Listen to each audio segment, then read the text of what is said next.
Allez, on attaque maintenant un exercice où on vous donne ici une expression. On a ici 2x plus 3y égale moins 7.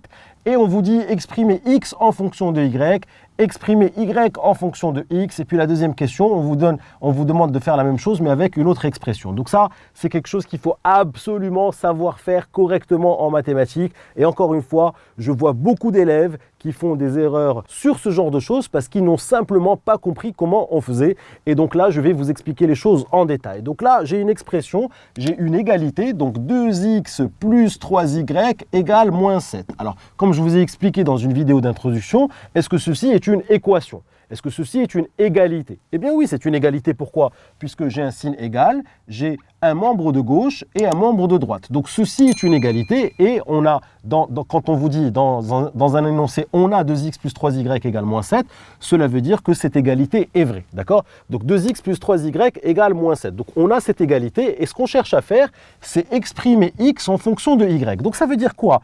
Exprimer x en fonction de y. Ça veut dire quoi ça? Exprimer x en fonction de y? Eh bien ça veut dire qu'on va se débrouiller pour faire des opérations sur cette égalité et pour avoir ici x, d'accord, tout seul dans le membre de gauche.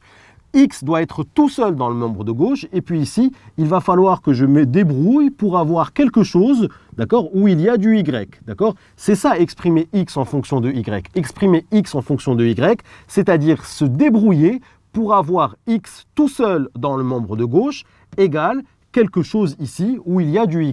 Donc c'est ce que nous allons faire et surtout ce que nous allons faire c'est utiliser les propriétés sur les égalités qu'on a expliquées dans une vidéo de cours précédente. Donc là, il faut que le x reste tout seul dans le membre de gauche. Alors qu'est-ce que je vais faire ici?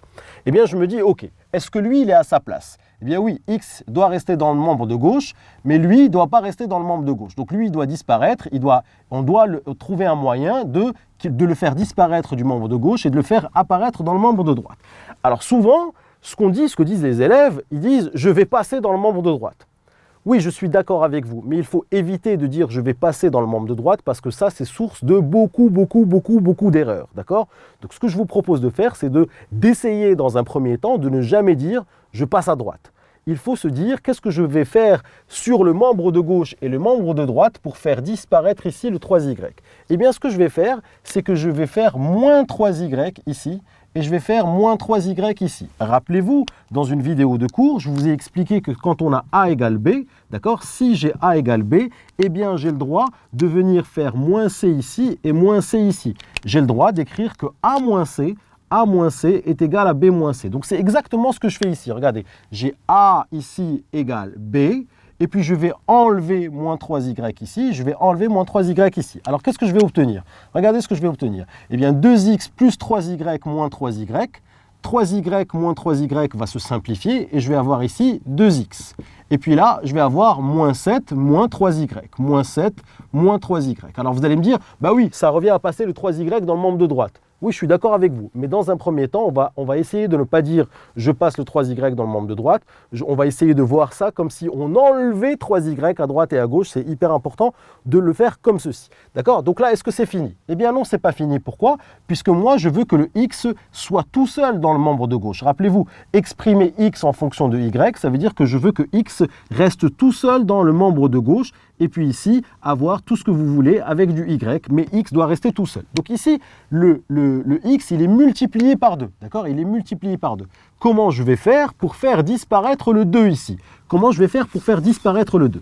Alors, vous allez me dire, eh bien, je vais faire moins 2, d'accord? Je vais faire moins 2 ici, moins 2 ici. Très bien, alors faisons moins 2 ici, moins 2 ici. Très bien, eh bien, vous allez voir que ça ne marche pas. Pourquoi? Puisque 2x moins 2, eh bien, vous n'allez pas pouvoir simplifier le 2, puisque là, c'est 2x moins 2. Vous ne pouvez pas ici simplifier par 2. Ce serait complètement faux. Donc ici, ce n'est pas moins 2 qu'il faut faire, mais quand on a une multiplication ici, eh bien, qu'est-ce qu'il faut faire pour faire disparaître le 2? Eh bien, il faut diviser ici par 2, d'accord? Et venir diviser tout ça par 2. Donc faisons-le.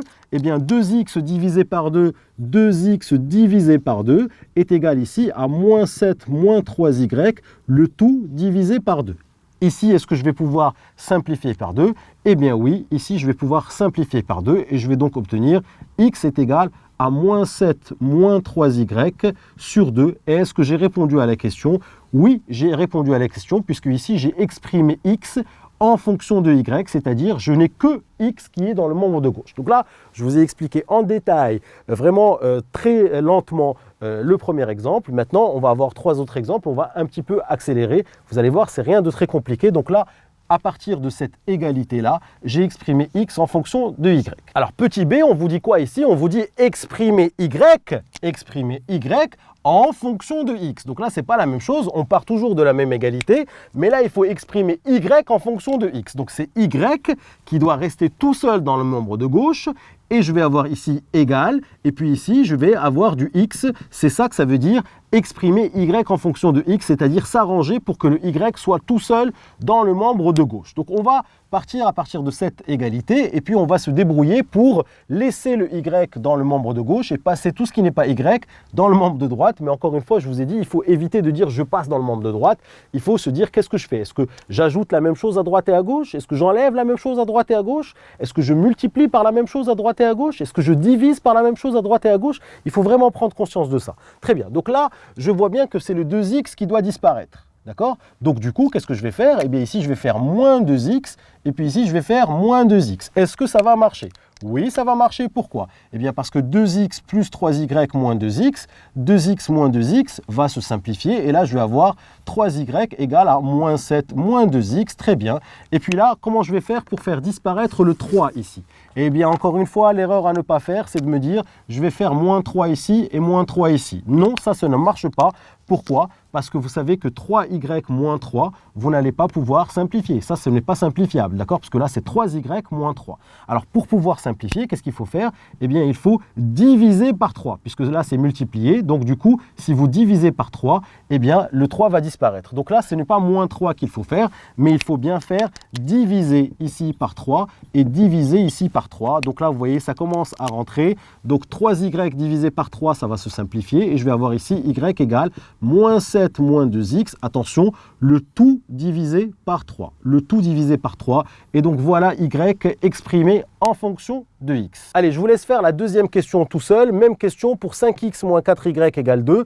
Et première question, il faut exprimer x en fonction de y. Et deuxième question, il faut exprimer y en fonction de x. Donc, mettez pause à cette vidéo. Essayez de chercher la réponse tout seul. Et puis, on se retrouve dans quelques instants pour corriger ensemble. J'espère que vous avez cherché. Allons-y maintenant. 5x moins 4y égale 2. Donc là, il va falloir que j'exprime x en fonction de y. Donc, il faut que j'ai du x ici. Et puis ici, il faut que j'ai du y. Mais x doit rester tout seul dans le membre de gauche. Donc là, c'est facile. Qu'est-ce que je vois ici? Je vois que moins 4y doit disparaître. Donc pour que le moins 4y disparaisse, eh bien, il faut que je fasse ici plus 4y et ici plus 4y. Est-ce que ça va me faire disparaître le moins 4y? Eh bien oui, moins 4y plus 4y va se simplifier et je vais avoir ici 5x est égal ici à 2 plus 4y. Très bien. Et là, pour faire disparaître le 5, qu'est-ce que je dois faire? Eh bien, je sais très bien que je ne dois pas faire moins 5 ici et moins 5 ici, puisque 5x moins 5 ne va pas se simplifier. D'accord? Ce qu'il faut faire ici, c'est de diviser ici par 5 et puis de diviser tout ça par 5. Et là, je vais tout simplement obtenir 5x divisé par 5 va me donner x. Et puis ici, j'aurai 2 plus 4y, le tout divisé par 5. Et voici l'expression de x en fonction de y. Allez, on y va maintenant. On va exprimer y en fonction de x. Donc 5x moins 4y égale 2. Je dois m'arranger pour laisser y tout seul ici et avoir ici quelque chose où il y a du x. Donc exprimer y en fonction de x, c'est laisser y tout seul dans le membre de gauche. Alors là, qu'est-ce que je vois? Je vois qu'il y a un 5x qui n'a rien à faire ici. Il doit disparaître du membre de gauche. Donc là, j'ai parfaitement compris qu'en faisant ici moins 5x et ici moins 5x, eh bien, ça va me faire disparaître le 5x. Donc 5x moins 5x, eh bien, bye bye, ça se simplifie. Et là, qu'est-ce qu'il me reste? Il me reste moins 4y est égal à 2 moins 5x. 2 moins 5x. 2 moins 5x. Très bien. Alors là, il faut que j'ouvre un petit peu les yeux. Pourquoi? Parce que là, j'ai un moins 4. Moins 4y est égal à 2 moins 5x. Alors là, ce que je vais vous proposer, c'est de le faire en 2 fois. Dans un premier temps, on va le faire en 2 fois, et puis ensuite, on va apprendre à le faire vraiment très rapidement. Mais ici, on va le faire en 2 fois. On va d'abord faire disparaître ce moins-là, d'accord? Comment on fait pour disparaître ce moins-là? Eh bien, tout simplement, en multipliant tout ça par moins 1, et en multipliant tout ça par moins 1. Puisque quand vous allez multiplier tout ça par moins 1, moins fois moins, ça va faire plus, d'accord? Ça va faire plus. Donc, je m'occupe d'abord de faire disparaître le moins ici. Et comment je fais ça? Eh bien, en multipliant par moins 1 à droite et à gauche. Moins 4 fois moins 1, eh bien, ça va faire 4.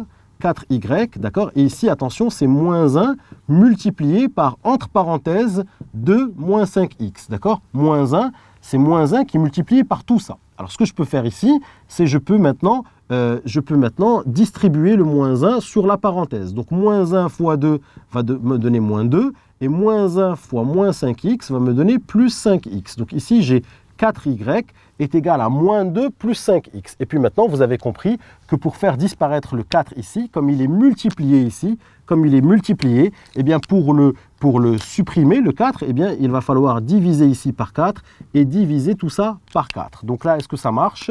Eh bien oui. 4 divisé par 4, ça va se simplifier. Et ici, j'aurai y est égal, attention, moins 2 plus 5x, le tout divisé par 4. Le tout divisé par 4.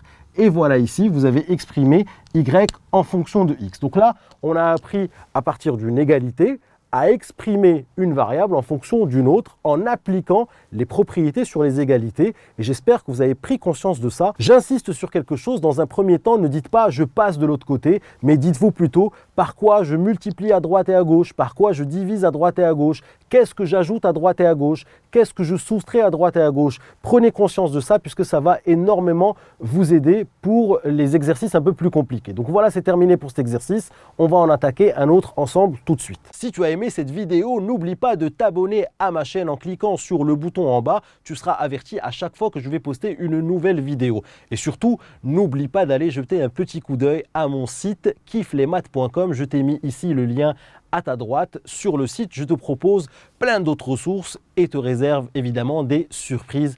À tout de suite sur kifflesmaths.com.